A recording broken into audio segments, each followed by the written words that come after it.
It is Tuesday, October 31st, 2017, a spooky Seahawks Halloween, I suppose you could say, but there's nothing scary about cultural appropriation, and that's what we're here to talk about today, a little bit, as well as a bunch of other things. On Seaside Chats, this is where I come in and I bring in my friends, comedians, improvisers, guests to come in and talk about their favorite teams, usually when they're playing against the Seattle Seahawks, sometimes not. It just depends on if I'm able to find a person from that team. And this week, it was no problem to find a couple of great friends who were able to come on, and they're fans of the Washington Redskins. And we're going to talk about the team and their memories and of watching the team growing up and their current present-day feelings about the team.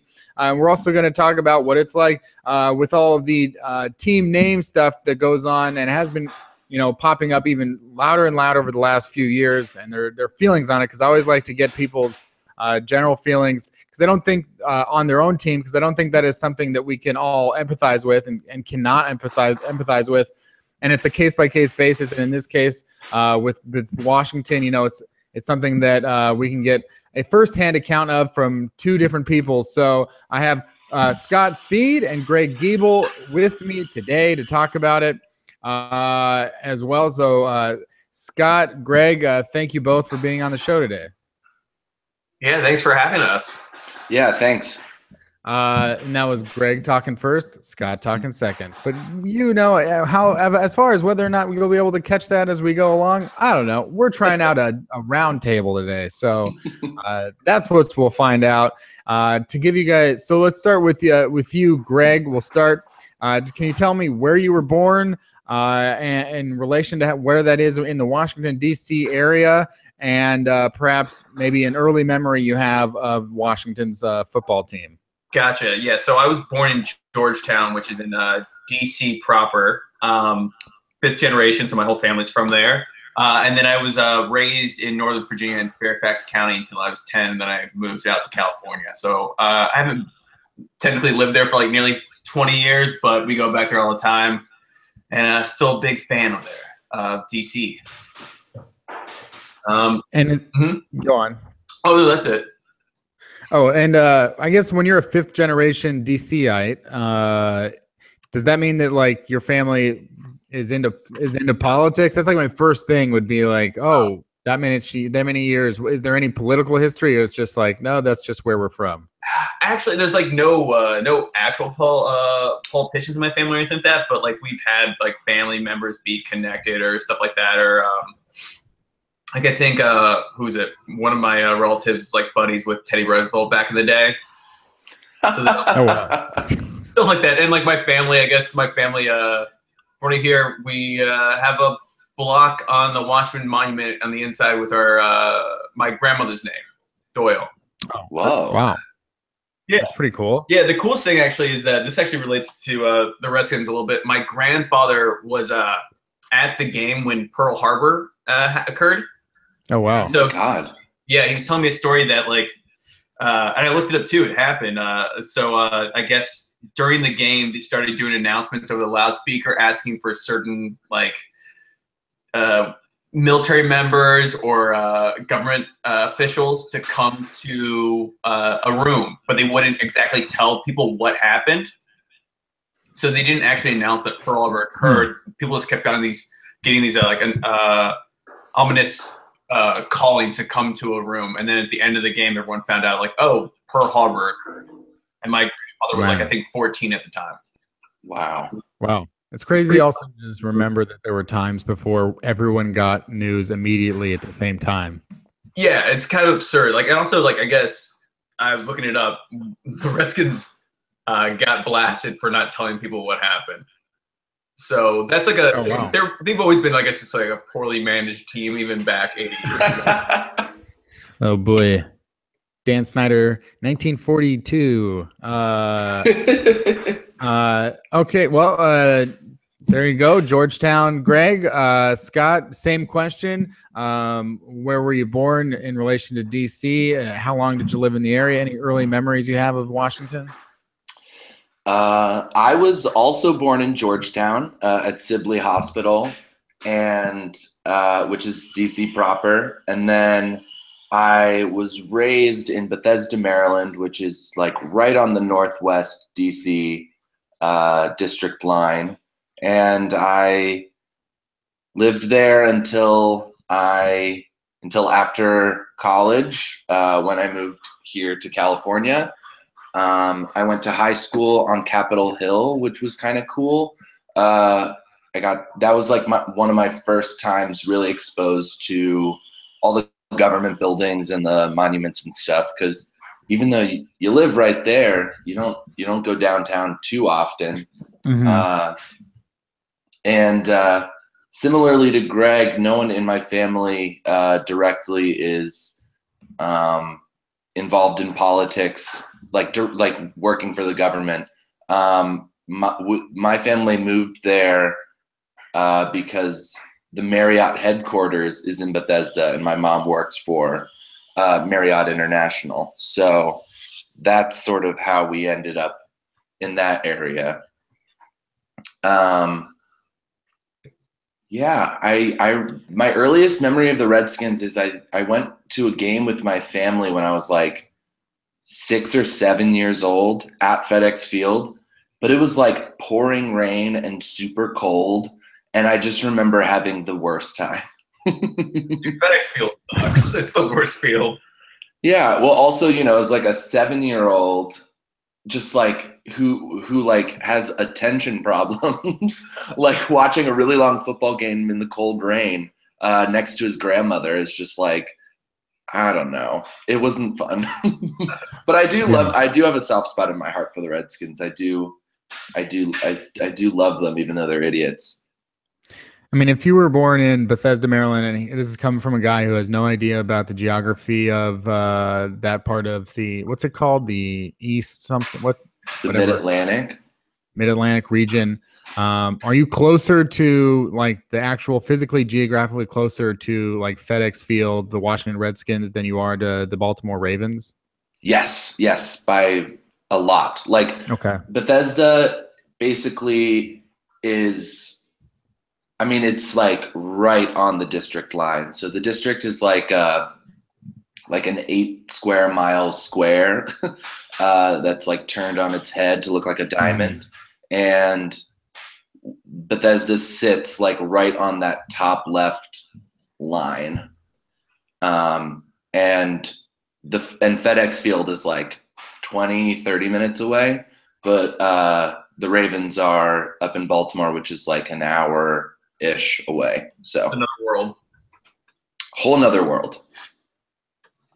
So for both of you guys, and where would you put your NFL and Redskins fandom? You can, if you have to separate them, do so. But where would you put that on a scale of 0 to 10 right now today?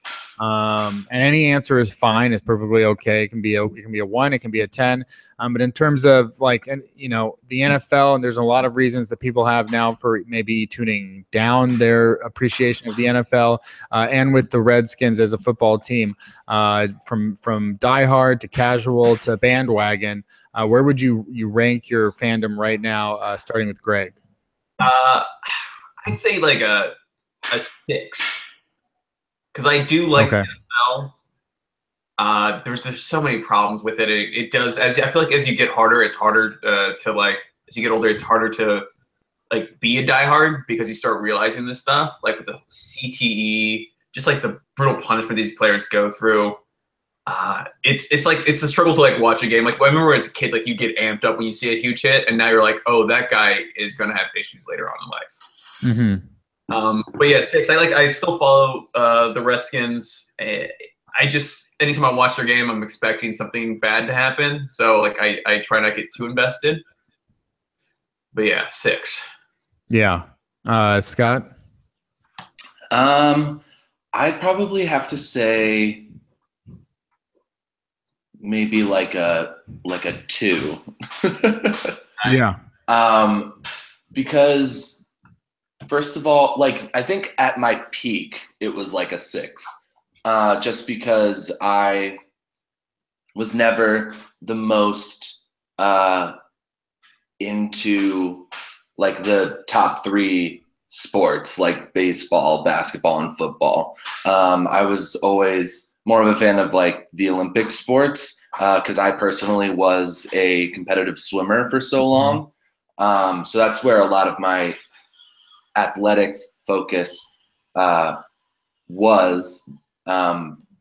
But also, yeah, sort of going off of what Greg said, the NFL has, in my opinion, a lot of issues. And like the two is like all of that goes to like the respect I have for the players and like the work they put in and the talent and skill that they have.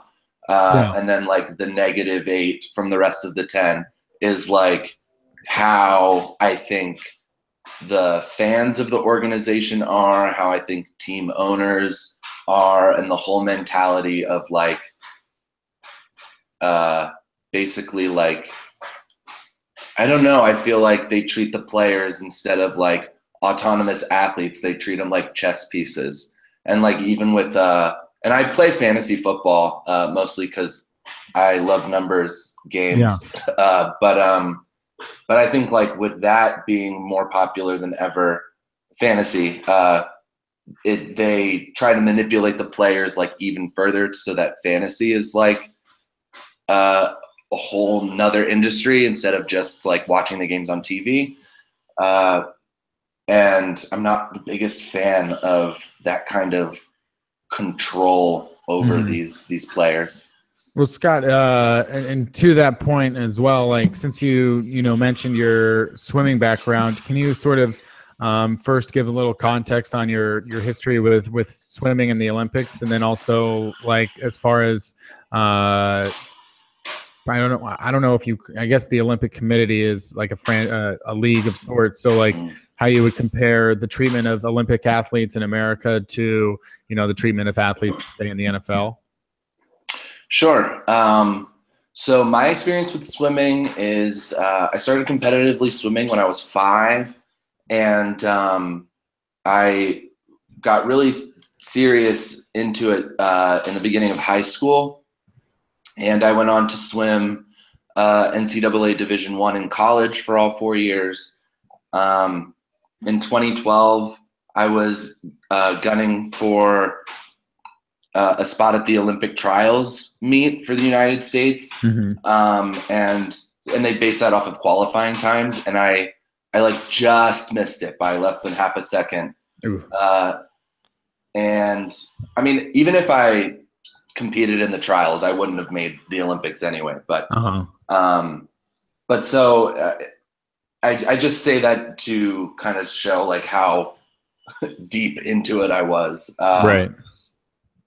And I think the way Olympic athletes are compared to the NFL is it's like the NFL tries to get players to like feed the system, whereas like the Olympics, it's like a lot of these athletes have to just like do their thing until they're really good and get sponsorships, and then the Olympics try to like hold on to them a little bit, if that makes sense. Like Michael Phelps for example, like he was totally unimportant to almost anyone until 2000 when he participated in his first Olympic Games in Sydney. And then the year after he got his first world record at World Championships. And like that's when you become like relevant in the eyes of the Olympic Committee pretty much as like being an asset that they want to that being an asset that has any sort of impact on their decision making. And I think the Olympic Committee also has its issues with corruption and poor decision making, but I think a lot of that has more to do with like the infrastructure of the Olympics, like where the locations are and things like that, and like countries participating. But I think the athletes are more individuals, just especially because the sports that make up the Olympics are not as popular. So it's just like there's just like no big apparatus that like entangles these people, if that makes sense. Yeah. Yeah. And Greg, what's your history with the Olympics? My history with the Olympics, I met the 1996 Summer Olympic team once. Hell yeah, dude. Yeah, I met Dominic Mociano, Kerry Strug, all of them. That's my experience with the Olympics. So moving into the actual team, Greg, what sort of memories do you have like with your favorite like players or teams of the Washington Redskins? And you know, we're gonna get into the name of it. I don't say Redskins that much anymore, and I try not to write it whenever possible. You know, because I also just think like, okay, well, I can avoid it. It's fine. You know, even as an NFL writer, I can write articles without saying Redskins. And it's the same thing where and so we're using it now in sort of an editorial context. But in terms of like the writing and such, I can get by without it because A, like who cares? And B, like, you know, as Barack Obama said in 2013, you know, if I was the owner of the team and if it was a situation where I knew that it was offending a sizable group of people, I'd think about changing it. Well, if I could think the same thing, that if the usage of the name offends a sizable group of people, I can certainly go about avoiding using it whenever possible.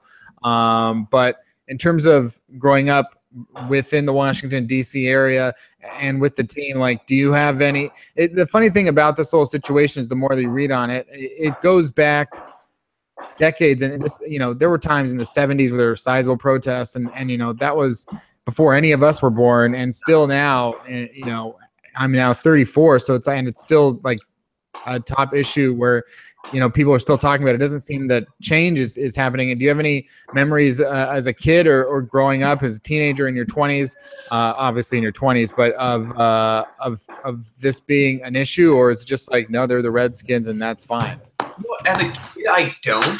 I think the first time, like when I lived there especially, I don't remember much about it, but like I definitely became more aware of it in high school. And even then I wasn't really, I guess, I didn't necessarily get how big of a deal it was. And then over time you start thinking about it and you're like, oh yeah, why do we have this name? And people always go back to like, oh, it's tradition. You know, it's always been like that. I was like, well, it wasn't originally even the Redskins. They changed it because they were called the Braves in Boston, and they wanted to differentiate themselves from the Boston Braves, so they went with the Boston Redskins. So there's and this is the idea that like tradition just means you can't change something. Like that's just not a true thing. Like, yeah, I don't know. Like it does get hard. Like when I tell people that I follow football and they always ask me my favorite team, I always say Washington. And then the automatic instinct is, the Seahawks. And then you have to like, no, DC. And then you have to say Redskins. I try not to say it either because it sounds gross now. It doesn't sound right.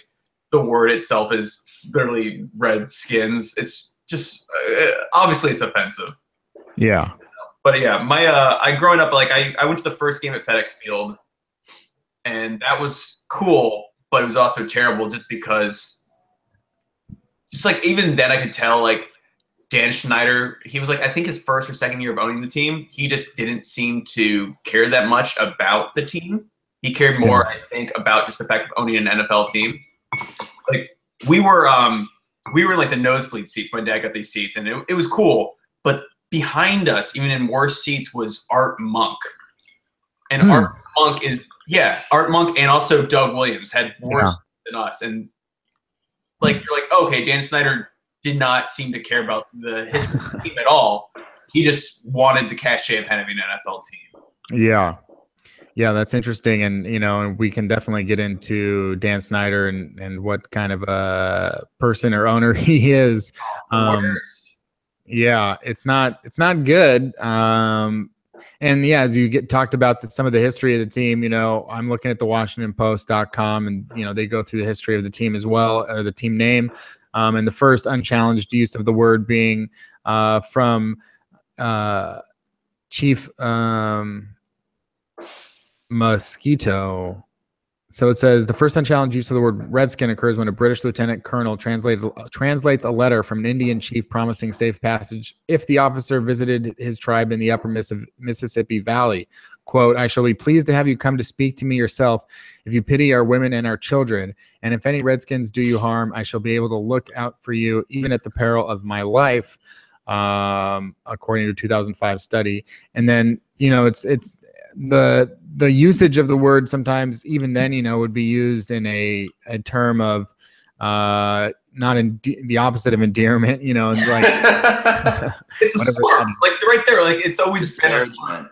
Like people are like, but the worst is like people are like, oh, it was created as a homage to the coach at the time, Lone Star Dietz. One, that's just not true. Like that was like a made up lie that Dan Snyder and the Redskins picked up on. And two, Lone Star Dietz apparently wasn't even a Native American. Like, there's a whole big issue with him claiming he falsely claimed to be Native American. Apparently, oh my god, yeah. And so, like, the whole team has this gigantic history with this, and like the facts that people fall back on to like defend the name usually aren't true, or it's like there was a poll that said 9 out of 10 Native Americans have no problem with the name, and like that also was, I think, proven untrue. Like, come on, just change the name. Yeah. And it goes on to say in September 25th, 1863, quote, the state reward for dead Indians has been increased to $200 for every redskin sent to purgatory. Scott, oh my God, what about yourself? And because I know that when I posted that I was looking for Washington fans, you were very passionate about the anti team name side of things. So what are your memories of the Redskins team name? What's funny is that I didn't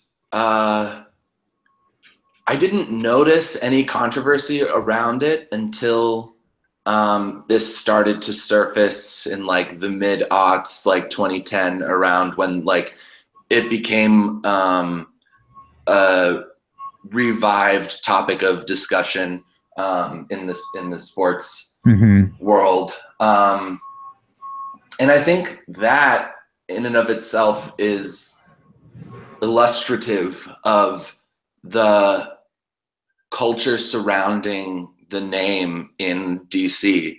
Because like Greg said, people are like, it's tradition, blah, blah, blah, blah, blah. But the thing I also hear from my family members and things when I talk to them about it is they're like, well, I never even thought of it that way. To me, I hear Redskins, I just think the football team. I don't think about Native Americans.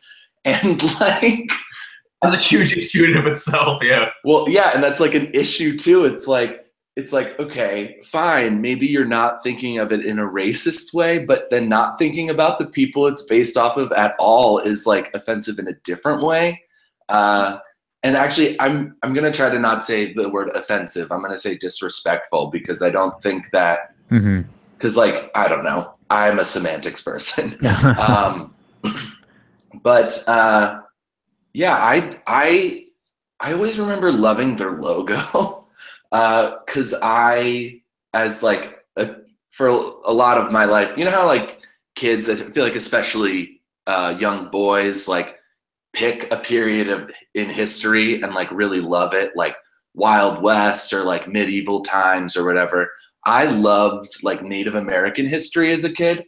So, the Redskins logo to me was like always so cool. But as I got older and realized like, oh, Redskins, that's like not a good thing to say, is when I really started to despise like the entire Washington fandom that like blindly supports the name. Yeah, and it's like there are offensive things out there that I think we say that we don't even necessarily see the connection as easily. Like if you say, "Oh, you gypped me," I don't think, I think that it's fair to say that someone requires an explanation a lot of the time to be like, oh, gyp means gypsy. You're basically saying that gypsies are fucking, thieves and shit. And like, it's like, oh, okay. But it's very clearly saying red skins. It's like a very clear, what the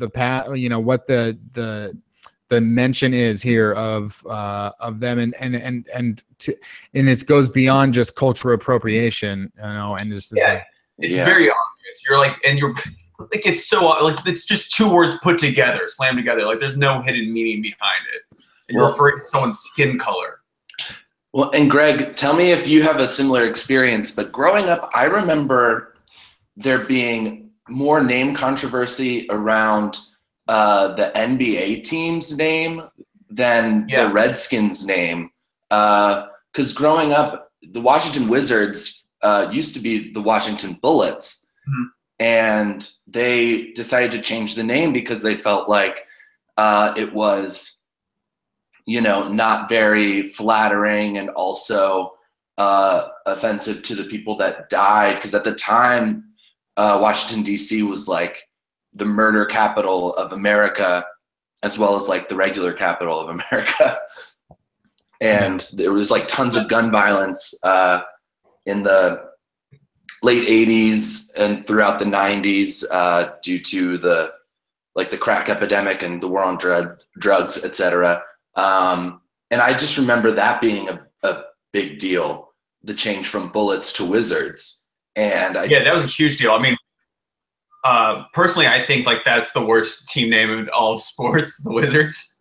But yeah, like it's just like I love the Washington Bullets, and I get why they changed it. And also Abe Pollin, the owner at the time, I think he was a pretty great guy. Everything, I've never heard anything bad about him, but he was also really good friends with the former prime minister of Israel who was assassinated, and that was like the final straw for him, by a gun, and he wanted to, I guess, make a change and do better. So he wanted to stop promoting gun violence. But yeah, I agree with you. I remember how big of a deal that was. And that seems so much less of a big deal than calling a team a racial slur. Yeah, and there's an interesting, it's also interesting just to look at the history of the franchise itself, and how it's sort of deeply ingrained within the franchise itself, and why there is such a push to keep this quote unquote tradition that has a lot maybe more insidious ties than we want to admit. The Washington Redskins were the last team in the NFL to integrate, and it wasn't just that they were slower to find a black player that they would like. The team president, George Preston Marshall, specifically wanted to have an all-white team because an all-white team was the team that he was marketing as the quote team of the South, and that he would not, it took pressure from President John F. Kennedy for Washington to finally draft an African-American player.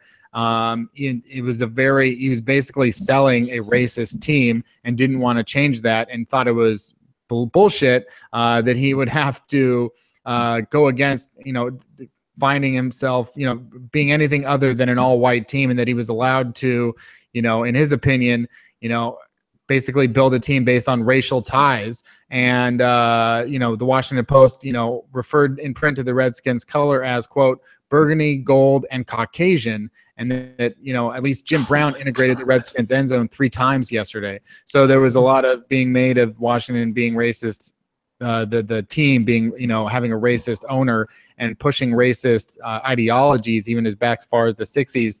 How do you feel about, growing up in Washington and in Maryland, in that area? Like, how did you feel about any like racial tensions? Did they exist as far as you could see, or does this go against what you were raised as, these ideologies? Greg, starting with you. Oh man, so yeah, I lived there till I was 10. So my views are slightly different. Probably I didn't get to see everything, but yeah, I mean, none of this, I didn't find out any of this information until I decided to like kind of do the research for your podcast. I had no idea about George Preston Marshall and how big of a racist asshole he was. And it's just like kind of a shocker because it's been kind of wiped out of history for Washington fans. I feel like we just kind of ignore it because it's not a good look. But yeah, from all my memories of DC, I feel like it's a very integrated area, and which is I think was a great thing. But now that you kind of like, I guess I was pretty ignorant of all of this stuff, and it's kind of a bummer and a shocker to find this out. Like I remember growing up when I moved to California, everyone found out I was from Virginia, the South. I was like, no, it's completely different. Like I grew up in Northern Virginia. It's like nothing like that. And then last year I went to County Fair, 20 minutes south where I grew up, and the first booth was a Confederate flag booth. And I was like, oh, I just didn't see this growing up. My parents shielded me from all this stuff. So I think there's a big part there. It's just we actively ignore it because it doesn't look good for our team. Yeah, Scott? Well, I sort of have a similar experience to Greg. However, being from the Maryland side of the Potomac, Maryland historically has been a more liberal state throughout time than Virginia. Like even in recent history, Virginia during elections is a battleground state. It can go red or blue, but Maryland goes blue like every time. And how that impacts racism, I think that like growing up, there was a conscious effort, I remember, in like school and throughout the community to treat everyone equally, and to like not be racist. I feel like that was like, I feel like the whole, like I'm gonna call it the Sesame Street movement, but like I don't think that is maybe an accurate name, but like I feel like in the 90s there was this big push of diversity and inclusion and things like that. But I don't think that it means that people weren't racist. I think it was just like so much more casual. Like, cause looking back, like it wasn't really based on the color of somebody's skin as much as it was like how much money or like how educated they were or seemed. Like I feel like in Maryland the racism is like, oh well, if like this person acts like white how I want them to, then they're totally fine. But if they speak like Black English or like wear clothes that don't like fit the way I think that they should fit, then, I don't think that they're a good member of the community. And so like, I think that's like the kind of racism that I grew up around, which was like a very low key type of racism that was disguised as being a good person or like a not good person for society. And I think the Redskins name controversy is kind of an interesting like microcosm of racism in this country as a whole, because people in DC, they refuse to acknowledge that like the name is bad. And it's because I feel like don't want to admit that they've been privy to this bad thing, or like a party to supporting a name that is like damaging and offensive. Be the villain, right? No one ever wants to be part of the bad thing. It's hard to admit that you were. Right. And so like, even if you're not trying, like, even though in supporting the name, you're like, well, I'm not a racist person. Like, I don't support this name because I believe in like disparaging Native Americans. They still don't want to then go the flip side and be like, yes, the name is bad, because then that means that they have to take responsibility for supporting a bad thing for so many years. And I think that's a really tough pill for people to swallow. Yeah. I mean, it doesn't sound like either one of you are giving a ton or any money to the Washington team right now. So Oh it's hard, no. so it's hard for people who already disagree to take anything away from the team itself we would have to find a way to get those people who are supporting them in spite of the name, or support them because of the name, or just because I mean, I don't know who supports them because of the name. That'd be a hardcore racist, but like, I guarantee there's people out there. yeah, probably, definitely. The hardest part for me though is just like I really did like I do love this team. Like some of my best memories growing up was like going to the games with my dad and stuff like that. They were so much fun. We'd go to a ton of games, and like I feel like the one celebrity I'd freak out if I ever met him was Daryl Green. Like he's my favorite player in the world. Like he just seemed like the greatest guy, and it sucks because like those memories to me are like slightly tainted now because of all this. You know, it's just like, oh, we were casually supporting racism by being a part of it, and it's like, oh man, it sucks. Well, like, you know what, Daryl Green deserves better than that. Yes. Well, I think that because like for me, the name actually doesn't really taint any of the memories, because in my mind I can separate like the players and the team from their name, whereas I think that like a lot of people can't, and that's why they don't want to let go. Like for me, the name is just like what they're called and the decorations on their uniforms, right? Like, but you know, like I'm still always gonna love LeVar Arrington. Like, you know what I mean? Like because these are people that come and go through this system, and the coaches and everything that we all love, and the games that we remember. Those are team specific. They're not like name specific. So like I don't have any problem like completely separating the two. But I think that a lot of people have a hard time.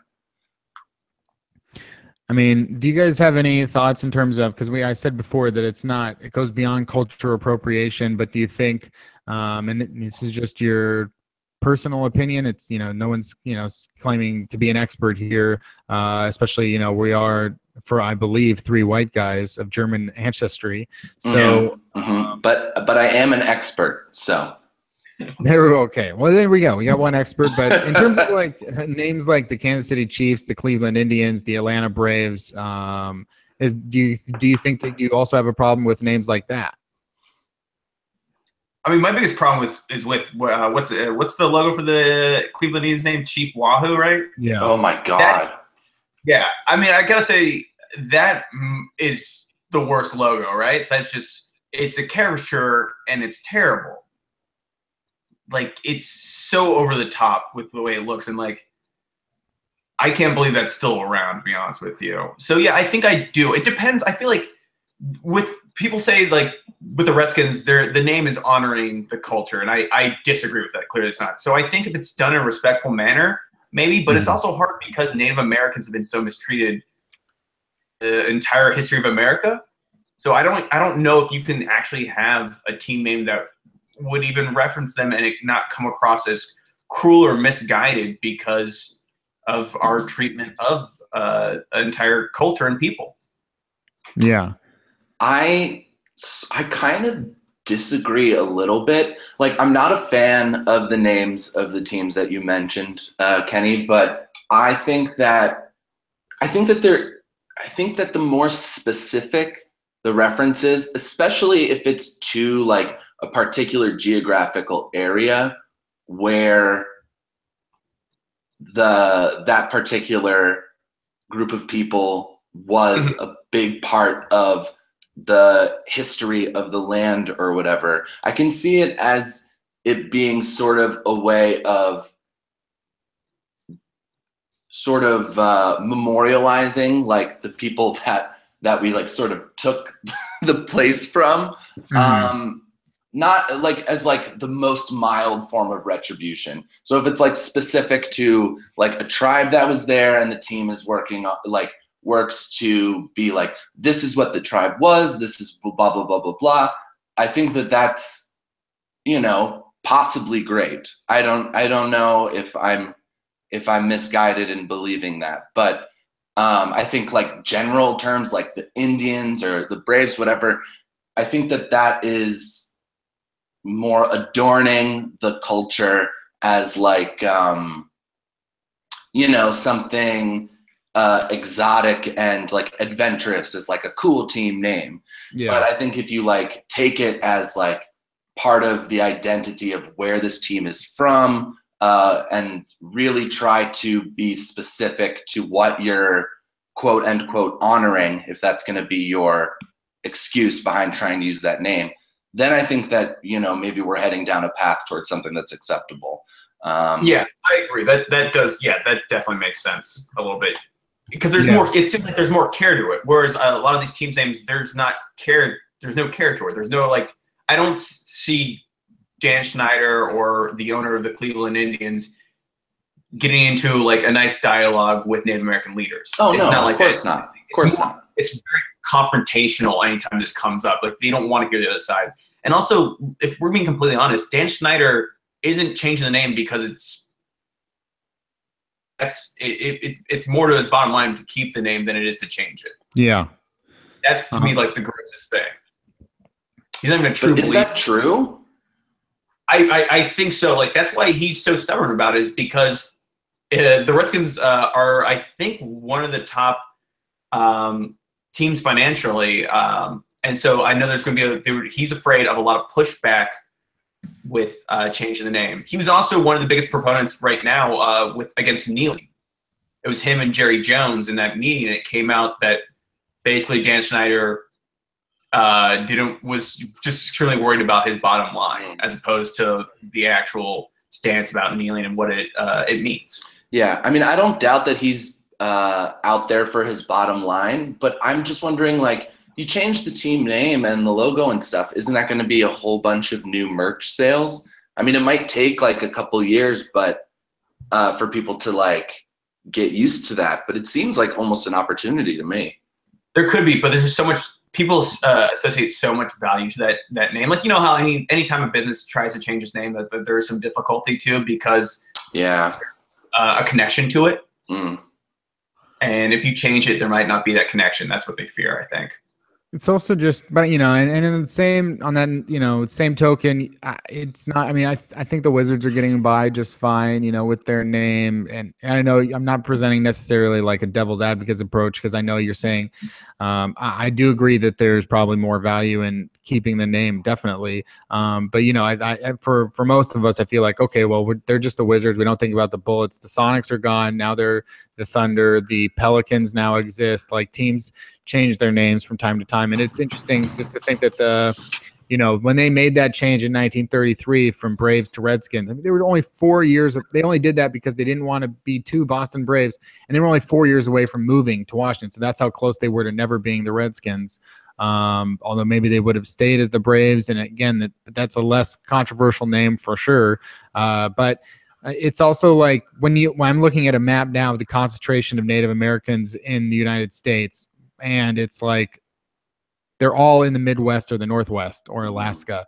There's a very low population of them. So it's also just like a slap in the face, I feel like, even furthermore. Yeah, because it's like those are the places where we didn't get to kill them.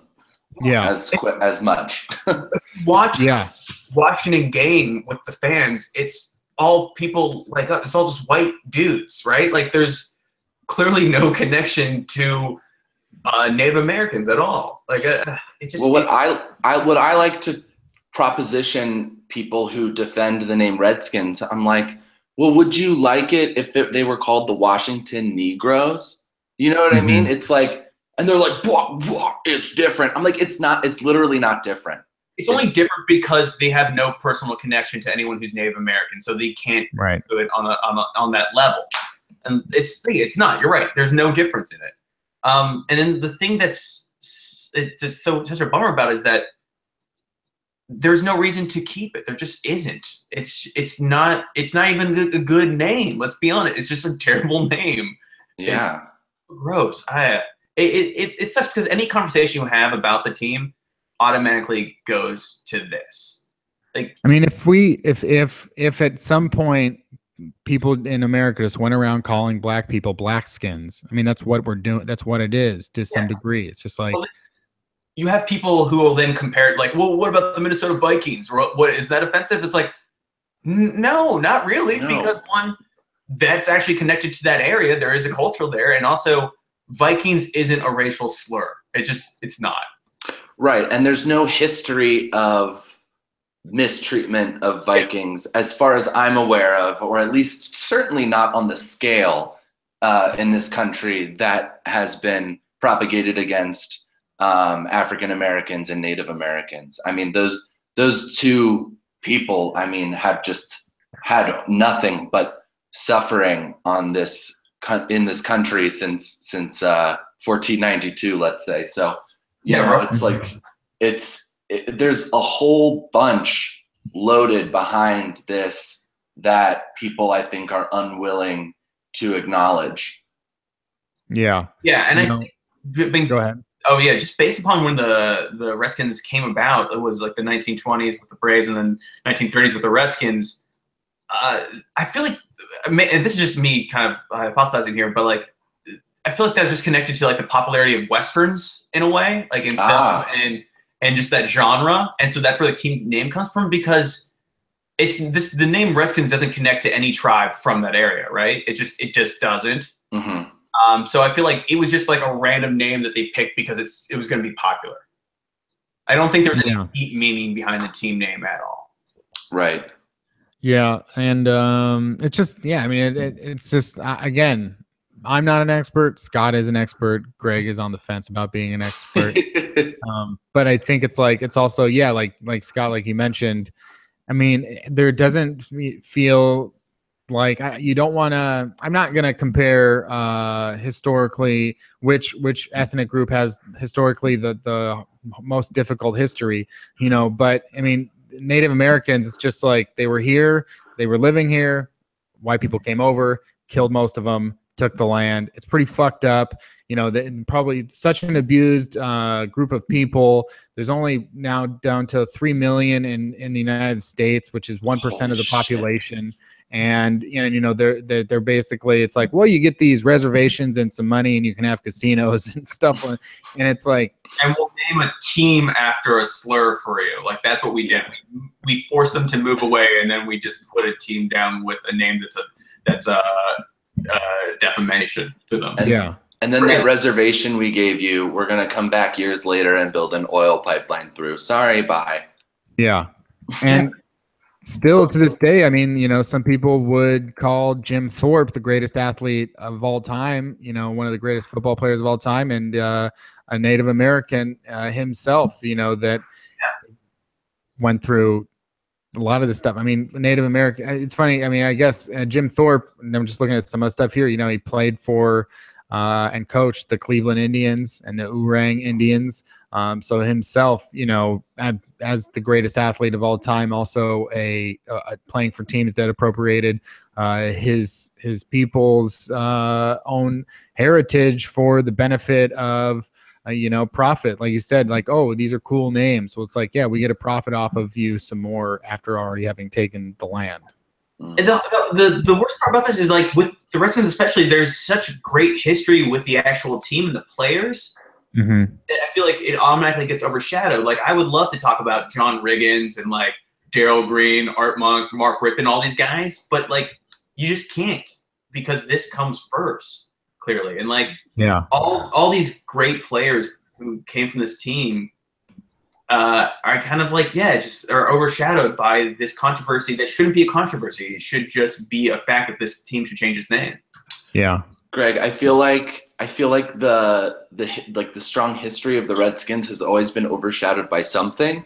Like recently it's the name, right? But I feel like even when the name wasn't at peak controversy in the media, you know, you talk about the Redskins, and instead of talking about, you know, good players or illustrative history, people would just be like, oh yeah, you want to throw another interception on third down conversion? Like, just like talk about how they lose the game every fourth quarter or whatever. So it's just, I think it's funny to me that it's like a continuous plague that the Washington team has to face. yeah, they haven't been like a good team in 25 years. It's like, yeah. Not only are they not doing that great because they're mismanaged, it's not because of talent. Like, they have had so many great players come through there. They've just been mismanaged for so long. But then you also have the worst team name in sports associated with them. So it's a hard team to root for sometimes. Mm-hmm. Yeah, they how many more? Yeah, 25 years the last time they made it further than the divisional round of the playoffs, and yeah, maybe another. How many more years? You gotta get rid of some of that heritage that you want to hold on to so much. I'm gonna turn on the video real fast and show you guys something that's just sitting on my desk, and it sucks because this is like one of the coolest things that my dad gave me, kind of in a way, because there's so much history and like connected to it, but like it's something that I can never give to my kids because it's offensive.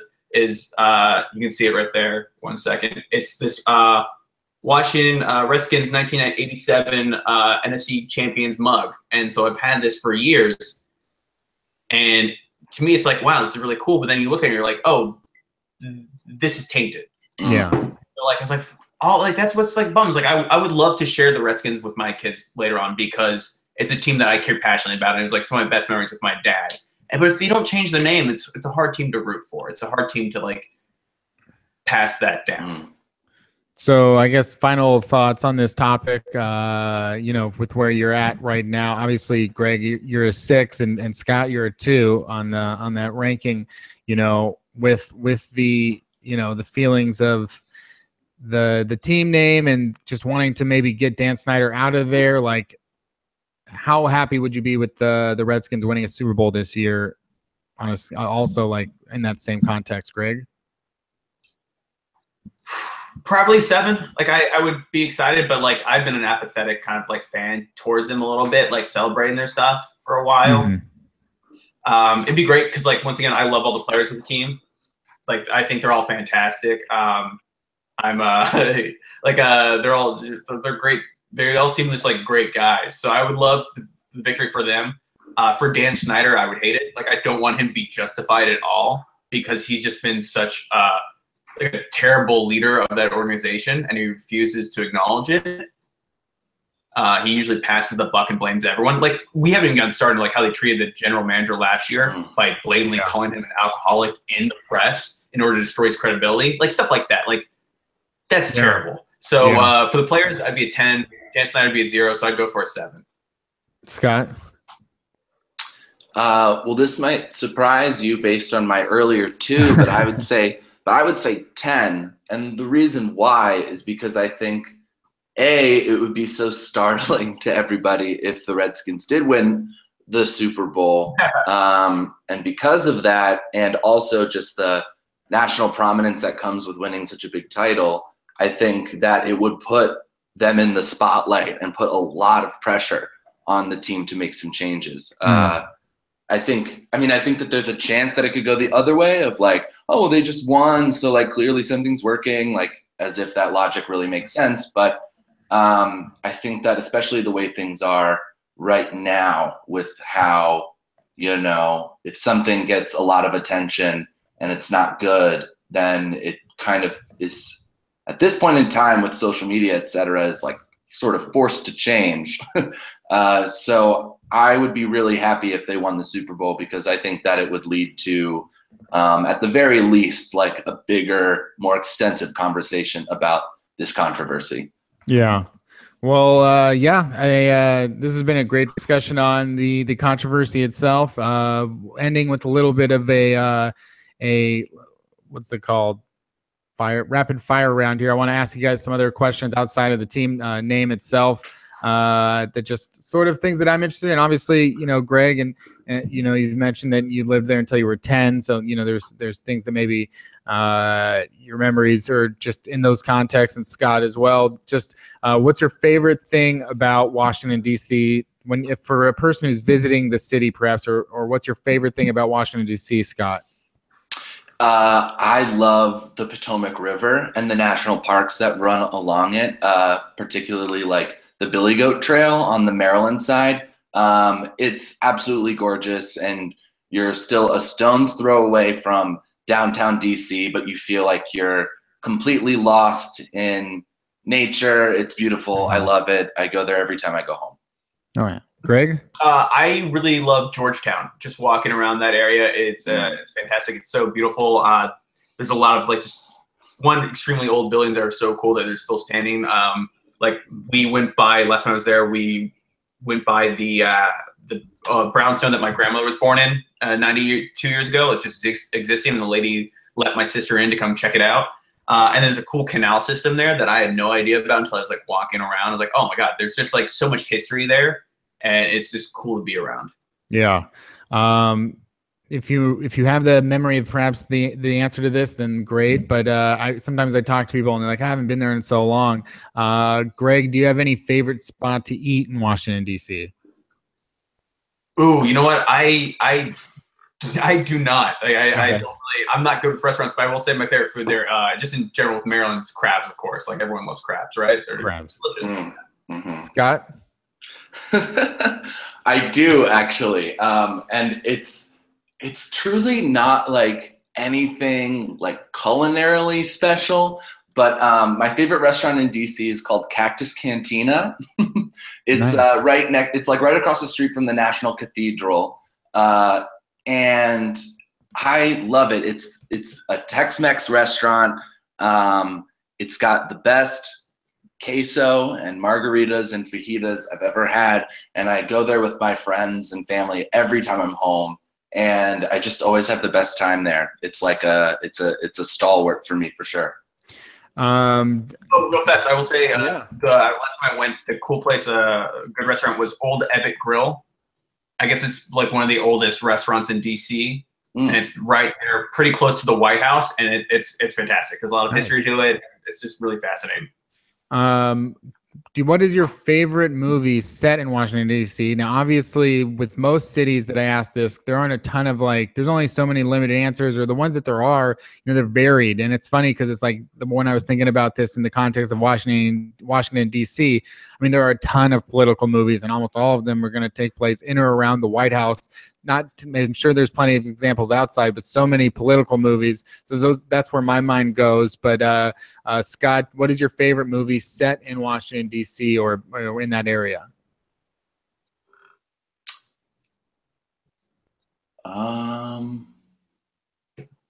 Well, since I'm having trouble remembering a lot of them, I'm going to go with the one that first came to mind, and I'll stand by it. And it's a Disney Channel original movie called My Date with the President's Daughter. Great. Fantastic movie. So lighthearted, so great, so weakly rebellious. It's gold. Who's the star of that one? I don't remember the female lead's name. Similarly, I don't remember the male lead's name, but the male lead is Eric, Corey's older brother from Boy Meets World. Oh, okay. Yeah, I don't know his name either. Will Friedle, I think it is. Okay. Beautiful. So that guy. It's fun. It's fun. I'll check it out, Greg. Cool. I'm going to go with two. One's a political one, one's not, but they're both strongly associated with the city, I feel like. Political one, Wag the Dog. Such a funny movie. It's great. I don't know if you guys have seen that one. Mm-mm. It's with Robert De Niro and Dustin Hoffman. And it's basically the plot is a president creates a fake war in order to hide from a scandal. And it's It's Barry Levinson. So it's a pretty good movie. And then the other one, of course, is The Exorcist. Oh, I love The Exorcist. Yeah, I think it's like the funniest movie I've ever seen. Oh, that's where you have to go in Georgetown. Everyone always goes. That's like the famous The place. stairs. The stairs, man. My parents had on their first date. My dad knew where the stairs were, and my mom's favorite movie at the time was The Exorcist. So my dad took my mom to those stairs. Did he push her down? The most romantic thing in the world, right there. Yeah. But yeah, those two movies. My dad used to work out on those stairs when he lived in Georgetown. He would like run up and down them. People still do all the time. If you go by there in the morning, there's like running clubs that like go up and down. Yeah, it's so scary. Can I just say that like living in LA and then going back to DC, that's kind of one thing I miss is that DC is a city where everyone's just kind of walking around and you're just mingling with people. In LA, we're such a driving culture that we're barely around other people walking around. But DC, everyone's just constantly out there. It's like more compact and small. And it's really cool. I feel like and this is I think this could be the last question, but with regards to most favorite celebrity from Washington D.C. or Maryland, Bethesda, Maryland, that you have personally, and bonus points if it's someone that went to your high school. So do you have a notable person or someone from the area that you would consider or categorize as your favorite? Greg or Scott, I guess if either one of you have something that immediately comes to mind. Like favorite is in there from there officially, or like they lived there for a bit? From there. From there, that's. I mean, Dave Chappelle's from there, so he's probably like one of the best right there. And I know I'm still cheating, but man, Daryl Green, he's lived there forever. There you go. Daryl Green's the coolest. His kids went to the same like athletic club I took karate at, and I came so close to meeting him as a kid. So maybe one day. And there seems to be a lot that I'm just checking out here on a quick list. A lot of comedians, including Louis Black and Stephen Colbert and Louis C.K. and Rob Delaney. And as you said, Dave Chappelle. It seems to be a pretty funny area. Yeah. Oh, Marvin Gaye's from there. I just found this out. That's cool. Sorry, I was looking at a list. Yeah. Oh, Marvin Gaye. Oh, Kevin Durant, too. Kevin Durant, I don't care if he's with the Warriors anymore, but he's great. I really want him so bad to come back to the Wizards. I know it's not going to happen, but it'd be awesome. Yeah. Scott, you got any thoughts there? I was going to say Dave Chappelle, but I also want to say Julie Louis-Dreyfus. Okay. She's from right near where I'm from in Maryland, and she went to high school at the Holton Arms School, which is like down the street from where I live pretty much. And I went to that school's prom. No. So I was looking through a famous list of famous alum from Gonzaga, my high school, and none of them I really know. So I'll just forget about my high school directly. But from my high school, I went to prom, Julie Louis-Dreyfus. So also, Gonzaga, half the cast from The Wire is all from DC, so that's pretty cool. So that. Yeah, that is cool.